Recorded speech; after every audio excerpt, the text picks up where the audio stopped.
Who's here, dear? Who's here? Don't answer that door.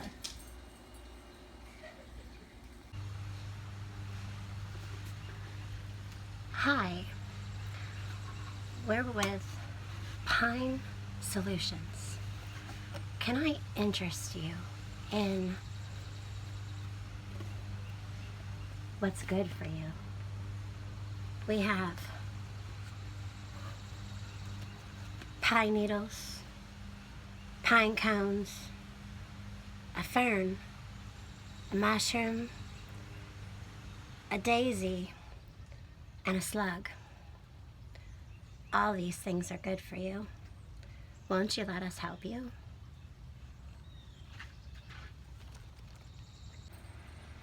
Does it look like I need any pine? I mean, we have no trespassing signs. You need to go right now. My dog is getting very upset. You need to go. We like it quiet around here. You need to go right now. And we live where there's a bunch of pine trees. What would make you think that I need pine cones, pine needles, and I mean, I don't need slugs. They're eating my garden. Well, we just want to help you. You know, we want everyone to be safe so we can go on like normal. You know, don't you want to get back to doing things? You know, like hanging out with your friends and family and going anywhere you want. I mean, have you taken a vacation lately? I mean, you know, just take some pine needle tea. It'll be fine. Look, I told you I'm not interested. And besides, I'm allergic to pine. I can't take pine. I'm allergic. Well, we feel that our risks outweigh the good. So can we come back? I could bring some people who could maybe help you and your family better to understand that we're just trying to help you. No, I told you I'm not interested. You need to go right now and do not come back here. If you come back here, I'm going to call the cops.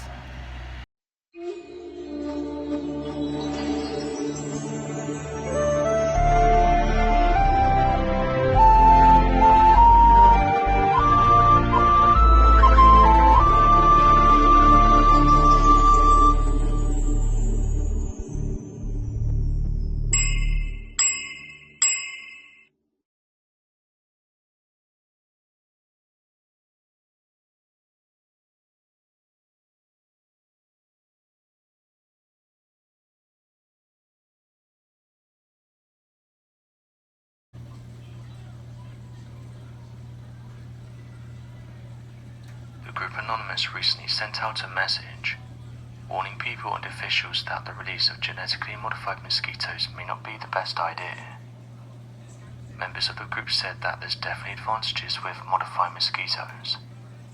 For example, they're said to reduce the spread of infections, and that these new mosquitoes will mate with existing wild mosquitoes. And because their genetic makeup is different, it means that their offspring won't survive, and that wild populations that are considered a pest will decrease dramatically.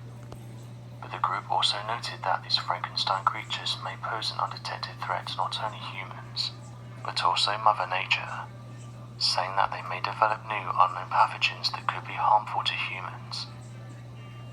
The project wants to reduce the Aegypti species, saying that they are responsible for most of the spreads, and that residents complain about them being pests.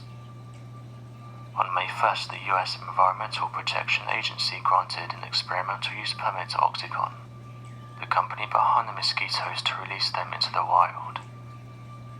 While officials have said that this is fine and that they won't have effects on people, residents close to the release area aren't sure how to feel about this, with Anonymous saying that these genetically modified mosquitoes could damage the ecosystem and may actually create a super durable hybrid mosquito that is resistant to insect repellent. According to Oxitec's website, The company said that when first releasing these mosquitoes in Brazil, they received positive results. The company has also said that the government has signed off plans which will allow them to release these mosquitoes in Texas. Researchers know that it's only female mosquitoes that bite humans, because they rely on blood to produce their eggs. So the idea behind the release is that the modified males will produce with the wild females. The males who are genetically modified will carry a protein that will stop the female offspring before they reach maturity. The current model that's been revealed is that over 750 million modified mosquitoes will be released over a 2-year period. Anonymous members, along with local residents around Florida Keys, have voiced their concerns about the release of these mosquitoes, with 237,000 people signing a change petition. The petition reads as follows. Right now, a British company named Oxitec is planning to release genetically modified mosquitoes into the fragile environment of Florida Keys in Texas. The company wants to use the Florida Keys in Texas as a testing ground for these mutant bugs. Even though the local community in Florida Keys has spoken, we even passed an ordinance demanding for more testing. First, Oxitec is trying to use a loophole by applying to the FDA for an animal bug patent. Now the hot potato has passed to the EPA, and Oxitec is at it again. This profit-driven biotech company wants to release more than 15 million genetically modified mosquitoes per week, and this is into both Florida and Texas. These GMO mosquitoes could pose major risks to fragile ecosystems, like the Florida Keys in Texas, and may pose risks to public health and safety. Once again, Oxitec wants to treat people like human experiments. Even though the EPA doesn't have enough information about the environment, health and even indirect economic impacts of these insects, it might give Oxitec the green light. Over the past several years, we all raised our voices to help stop what could have been the first release of millions of genetically modified mosquitoes in the United States. But now we need to stop this non-consensual experiment again. Tell the EPA to not approve the GMO mosquitoes. We do not consent to being a human experiment. We do not want GMO mosquitoes. Over 30 local physicians have created a petition to ask for more evaluation of the risk of this GMO mosquito and the possible development of antibiotic-resistant risk as a result of this experiment. These GMO mosquitoes are created with E. coli bacteria and other ingredients. This is very premature technology with very little information. A lot of questions need to be answered. The CDC notes that Oxitec trials are not set up to test for disease reduction. If the experiments go forward, there would still be enough non-GMO mosquitoes in the environment, including in people's homes and backyards, to spread diseases. Even the head of the Cayman Islands, which recently rejected GMO mosquitoes, has said that GMO mosquitoes will not be a solution for fevers, but pose a risk to human life. This is a medical intervention without consent. We need real solutions, not GMO mosquitoes. Oxitec applied to the FDA and it took years to decide, and now a huge overwhelming opposition has spoken. Now Oxitec applied the mosquitoes as a pesticide, with very little information on the release to the public, and to scientists for doing a proper evaluation. British biotech Oxitec has not been very transparent. In the data including reduction of percentage of mosquitoes, survival rates, lifespan and more females per percentage. This is very concerning because in the new experiment, we are talking over 50 million mosquitoes per week, 7 days a week, which will equal to billions of GMO mosquitoes between Florida and Harris County, Texas. The data of the government of Cayman where these GMO mosquitoes have been released is very different from what Oxitec has been claiming. A lot of questions need to be answered, including the solid evidence of the environmental effects in nature, public health and safety. We need to stop the experiment. If it goes forward, it could mean that these mutant mosquitoes could be released at any point against the wishes of locals and the scientific community. we need to make sure that the EPA does not approve Oxitec's patent. Nearly all experiments with genetically modified crops have eventually resulted in unintended consequences. Superweeds more resistant to herbicides, mutated and resistant insects, and also collateral damage to ecosystems.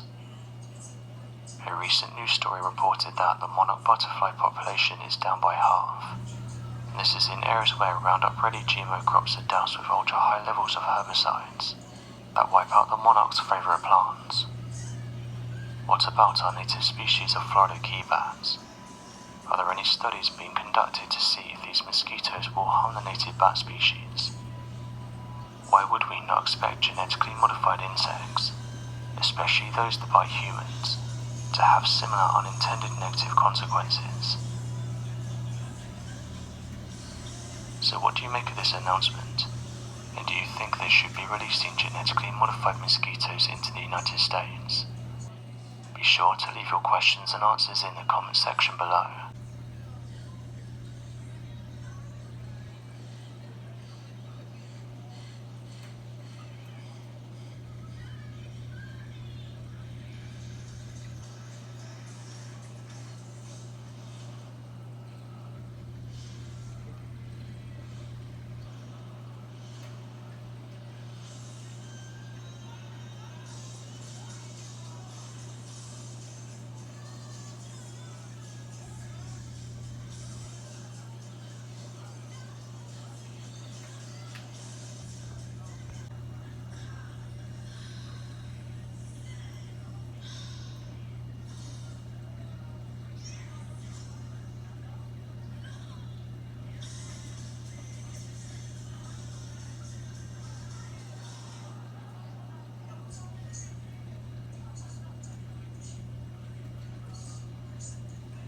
That same computational might can be packed into something as small as an iPad. But as we aim for smaller devices, we're hitting a threshold. Our current materials and techniques may not allow us to continue to progress at this pace.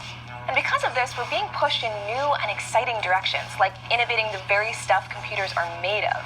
Goodbye silicon, hello gallium oxide. Traditionally, computer chips have been made out of silicon, hence the name Silicon Valley.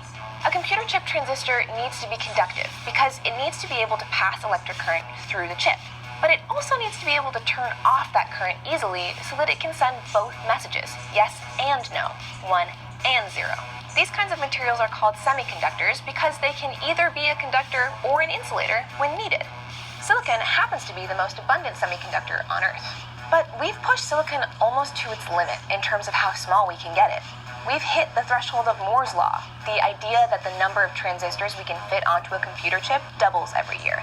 That was first posited in 1965 and has held more or less true over the decades. And it's meant that computing power approximately doubles every 2 years. But now, approaching the edge of Moore's law has meant a flurry of exploration into what comes next. A paper published earlier this year outlines a case for Ga2O3, or gallium oxide, which may be the semiconductor we've all been waiting for. One of the properties that makes this material exciting is its large band gap. See, semiconductors have their unique properties because of their band gap, which is the distance between their outermost band of electrons, called the valence electrons, and the conduction band, which is where the electrons jump to when excited to form an electric current. So, silicon and gallium oxide are both semiconductors with ideal band gaps to use in computing, but gallium oxide's band gap is larger. This gives it a uniquely high critical field strength and a broad range of possible connectivities, ultimately making it a better future candidate for computer chip scalability. This field is brand new, like a couple of months ago new. But we think that all of these properties mean that you could fit more gallium oxide transistors onto a chip than silicon transistors. And this new material could potentially improve the efficiency of future high-power electronics. These discoveries are still very much in the experimental stages, and the potential real-world applications remain to be seen. Of a cemetery. This is called Spruce Pine Memorial Cemetery. This is called Burleson Hill in Spruce Pine, Highway 226. I'm going to show you this video I'm getting ready to share with you. It's kind of interesting. I wanted to show this to you. I think I was parked right here shooting this video. I'm going to back out and show you what I was shooting. We're going to back out. We're going to see the little town of Spruce Pine here in a minute. And this is Spruce Pine. This is the downtown and all. This is a hospital where I work. I actually work in a little building right along here on Broad Street, I think right here. this is the hospital where I work. Anyway, Spruce Pine, and back up here is what I was shooting at the other day. It was during a lunch break, and these are the mines where my dad used to work. My dad used to work in a thing called the Mineral Research Laboratory, MRL, which I think is one of these buildings right here. I'm not sure exactly, which might be this one, actually. And the reason I'm showing you this is Spruce Pine is this place where I grew up. I actually grew up in a place called Little Switzerland, just south and west of here, a little higher in elevation. But this is one of the most significant mines in America, and I don't want to overstate this. I just want people to understand this is like crazy cool mine.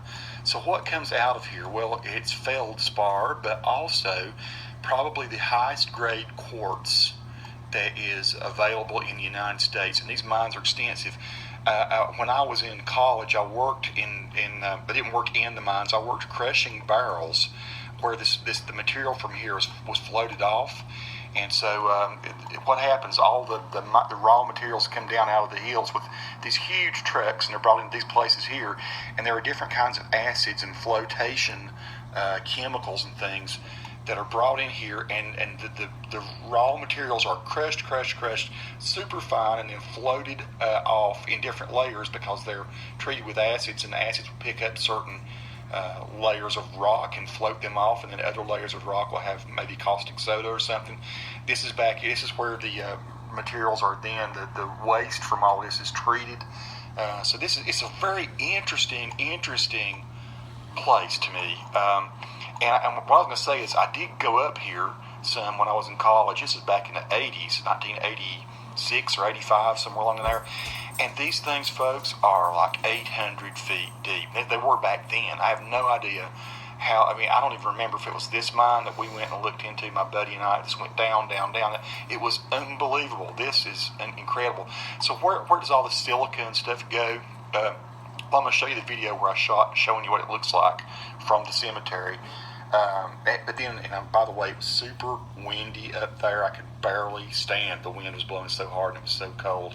But I'm going to go ahead and show you a little bit of the Uniman website. Hang on one second. So this is the Uniman website of the people that do this. And this is a very very well established mining company in the United States. And if you go and you go and find out about them, you can see where their locations are. And there's an interactive map here, and you can see the Bakersville plant, Spruce Pine. This is where I'm from, and they have these plants all over and down into Mexico and everything. But let's close here, and let's go into the products. Here we go. So here we go. We can see what it is. This is the thing that, of course, feldspar comes out of the mines up there. It tells you here that feldspar can be used in a lot of things: ceramic wares, electrical, porcelain, all types of glass and fiber insulation. But here is what is the gold: high purity quartz. And it even says high purity quartz Uniman mines a coarse grained granite rock unit in the Spruce Pine intrusive suite to produce high purity quartz. Unique deposit mineralogy and proprietary technologies yield ultra pure grades with total impurity levels measured in parts per million. So what happens here? Solar cells, semiconductor chips, and quartz lighting applications. So folks, this material here, my dad used to call it Quintus quartz. I'm not sure exactly how that's spelled, but he was there when they were first refining this and doing this back in, I guess, maybe the late 70s and early 80s.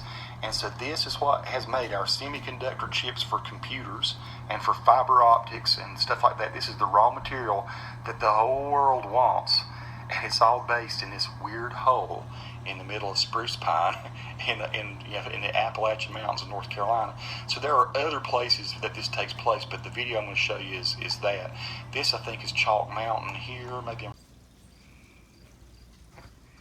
Doors don't move like that. Okay, what the hell is that? Oh my, they're UFOs. Hundreds of residents are reporting strange lights in the skies of Round Mountain, North Carolina.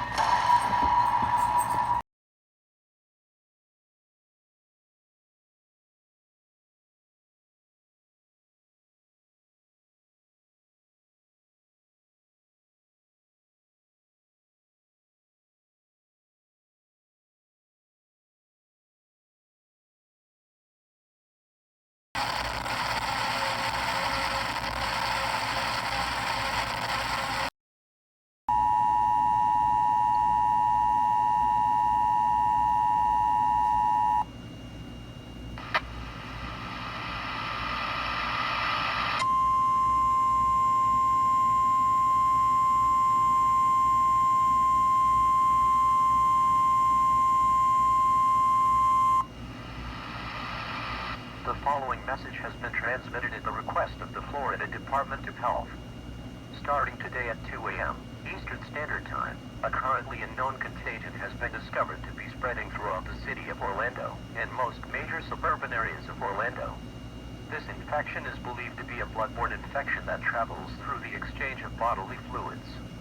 It is also believed that the spread of this contagion is connected to the quarantine earlier this morning of the Orlando International Airport, happening today at approximately 4 a.m. Eastern Standard Time. As the Florida Department of Health